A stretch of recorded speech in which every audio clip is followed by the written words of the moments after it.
કપડવંજ ભાજપ બક્ષીપંચ મોરચાના પ્રમુખ નિલેશ શર્મા સામે પરિણીત મહિલાએ ગંભીર આક્ષેપો સાથે પોલીસ ફરિયાદ નોંધાવી। મહિલાને હેરાન કરવી, જબરદસ્તી સંબંધ બાંધવા દબાણ કરવું, જાનથી મારી નાખવાની ધમકી આપવી તેમજ મહિલાના પતિ પર હુમલો કરવાના આક્ષેપો સામે આવતા સમગ્ર વિસ્તારમાં ભારે ચકચાર મચી છે। સમગ્ર મામલે કપડવંજ પોલીસે 4 વ્યક્તિઓ સામે ગુન્હો નોંધી વધુ તપાસ હાથ ધરી છે। Bureau report, Gujarat crime news, Kapadvanj.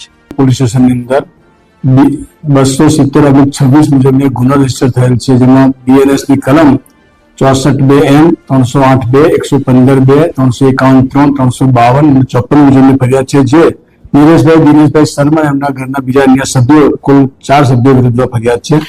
વિગત એવી છે કે જે દિનેશભાઈ શર્મા છે એ આ કામના જે ફરિયાદી છે એમની સાથે જે વખતે પ્લાન સમજ્યો હતો તે ફરી ચાલુ કરવા માટે દબાણ કરીને કંઈક ફોટા વાયરલ કરવાની ધમકી આપી અને ફરિયાદી બહેન સાથે અવારનવાર શરીર સંબંધ બાંધેલો અને એ બાબતે એમના વચ્ચે ઝઘડો થયેલો અને એના ઘરના સભ્યોને પણ ઝઘડો થયેલો, એ બાબતે ગુનો રજીસ્ટર થયેલ છે।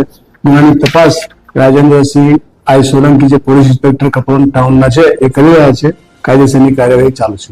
હાલ આરોપીને પકડવાની કાર્યવાહી ચાલુમાં છે।